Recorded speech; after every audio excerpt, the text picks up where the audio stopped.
질염 막 이런 게 있다? 이런 분들은 오히려 성관계 질환이 아닙니다. 그냥 혼자 걸리는 게 많아요. 증상을 일으키는 질염은 사실 크게 두 개가 있어요. 사실 거의 이 두 개밖에 없어요. 하나는 세균성 질증이라고 해서 가르네라 베지날리스라는 균에 의해서 걸립니다. 이 균이 질에 원래 살고 있는 균이에요. 그런데 원래는 좋은 균이 많고 잡균들이 그냥 이렇게 꾸질꾸질하게 있는데 얘들이 확 늘어난 거죠. 얘들이 확 증식하고 좋은 균이 밀려 나온 거예요. 이렇게 되면은 질내 환경이 완전히 바뀌게 되거든요. 그렇게 되면 증상이 냄새가 엄청 나요. 원래 우리 냉은 냄새가 안 나요. 원래 냄새가 안 나는 게 정상이에요. 냄새가 난다? 그럼 병원에 가셔야 돼요. 그리고 노란색 냉이 나옵니다. 이 두 가지 증상이 세균성 질증이고 질내 밸런스가 깨져서 생긴 거다. 그러니까 내가 뭐 어떤 균이 들어오거나 뭘 잘못해서 생기는 건 아니고 면역력이 떨어지거나 그냥 이 안에서의 밸런스가 그냥 붕괴된 것 뿐이기 때문에 병원에서 항생제를 먹으면 다시 원래 밸런스로 돌아가게 됩니다.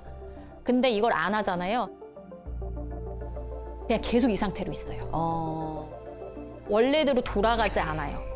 그럼 계속 냄새가 나는 거죠. 근데 한 달에 한 번 그 생리 주기가 끝날 때쯤에는 약간 그런 증상들이 좀 있잖아요.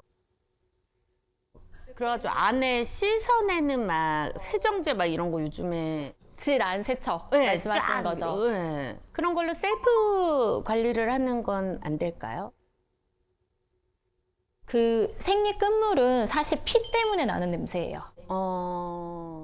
피가 질 안에 소량 고여서 산화가 되다 보니까 균들하고 섞이면서 냄새가 좀 날 수 있는 거거든요. 그럴 때 그 냄새는 되게 예민하신 분들은 본인은 맡아요.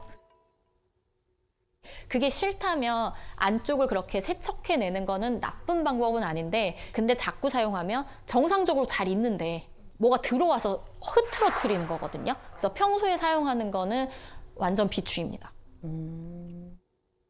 그 두 번째, 칸디다 질염이라고 있어요. 쉽게 곰팡이라고 많이 말을 하기도 하고요. 정확하게 진균 감염인데요. 인터넷에 찾아보시면 치즈 덩어리 같은 분비물이 나오는 게 특징입니다 라고 되어 있는데 실제 임상에서 보면 치즈 덩어리 같은 분비물이라기보다는 녹색이나 물 같은 냉이 속옷이 젖을 만큼 나오거나 약간 노란색의 납작한 그런 덩어리 같은 분비물이 나오는 게 칸디다 질염. 그리고 이게 나오면서 질 입구가 엄청 가려워요. 그런데 이 칸디다는 우리가 몸 안에 다 조금씩 가지고 있어요. 이런 피부 밑에도 다 조금씩 있고. 그런데 이렇게 자주 걸리시거나 하는 분들이 있는데 1년에 6번 이상 걸리면 저희가 만성 칸디다라고 하고요. 최근에 타이트하게 한 3번 걸려도 만성을 의심해봐라 라는 데이터가 있어요. 그래서 만성으로 걸리시는 분들은 이게 몸에 많은 거겠죠. 많고 면역력이 떨어져 있는 거예요. 이런 경우에는 만성에 준한 치료를 따로 하셔야 됩니다. 그리고 막 성관계 할 때마다 이거 걸린다. 그래서 막 남자친구한테 옮은 것 같다. 이렇게 또 병원에 와서 말씀하시는 분들이 계시는데 관계하고 나서는 일시적으로 분비물도 나오고 뭔가 냄새도 나는 것 같고 질염인가? 이렇게 오해하신 경우가 많아요. 근데 콘돔을 쓰지 않고 하는 성관계에서 남성의 쿠퍼액이 여성의 질 안에 다 고여 있게 됩니다. 그리고 여성도 평소보다 분비물이 더 많이 나오게 되죠. 이게 또 다 질 안에 고여 있게 돼요.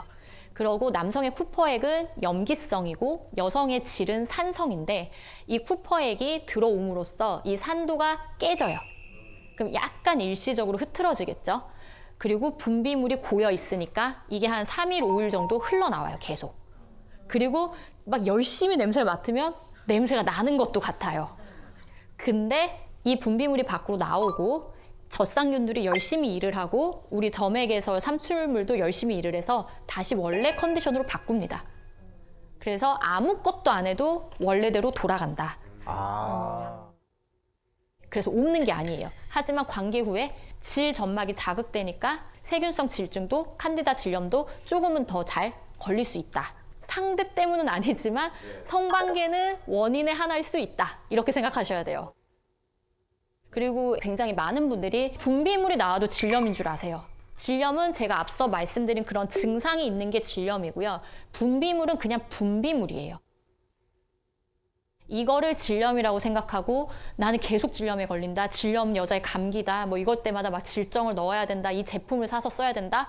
뭐 질 안에 넣고 뭐 밖에 따르고 뭐 별게 많은데 그런 제품들을 저는 사실 선호하진 않는 편이에요. 이건 뭐 사람마다 다 다르니까.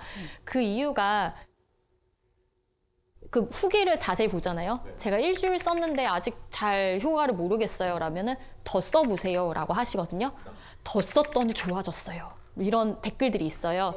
근데 우리 냉의 사이클이 있거든요. 가만히 둬도 좋아지는 시기가 온 거예요. 우리 냉은 배란기 때 투명하고 콧물같이 그런 찐득한 냉이 나와요. 콧물 같은 냉이 일주일 정도 나오고요. 그 다음 일주일은 약간 하얗고 몽글몽글한 냉이 나와요. 그리고 그 다음 일주일에 생리하고요. 그 다음 일주일에 뽀송뽀송해요. 그러고 다시 콧물. 몽글몽글, 생리, 뽀송. 이 사이클이 돌고 근데 이 정도의 차이는 사람마다 좀 있고 내 컨디션에 따라서 또 매달 달라요. 그래서 사실 질 안에 뭔가를 하는 거는 굳이 할 필요는 없고요. 왜냐면 질 안에서 아이들이 열심히 활동을 해요. 깨끗하게 유지하려고. 위산처럼. 대부분의 것은 우리 몸은 알아서 잘 자정작용을 한다. 이렇게 생각을 하시면 될 것 같아요. 말씀드릴 내용은 콘돔. 아, 진짜 가장 많이 사용하잖아요. 그렇죠. 대중적인 가장 대중적이죠. 게 콘돔이죠. 그런데 콘돔에 대한 사람들의 오해가 있어요.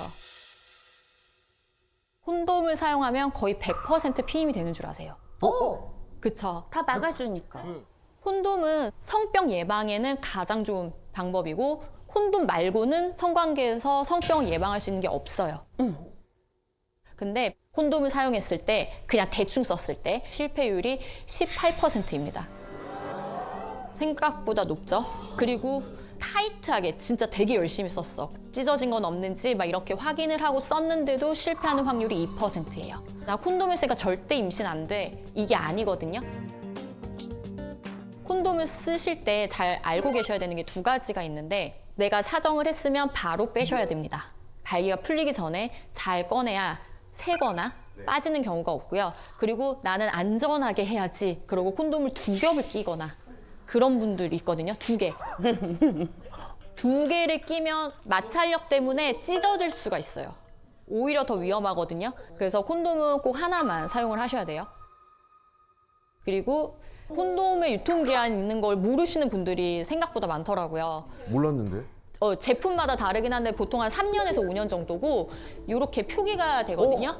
이거를 확인을 하시고 사용을 하시고 이 날짜가 지났으면 버려야 돼요. 그런 경우는 정말 찢어질 수 있어요. 아, 삭는구나. 그쵸.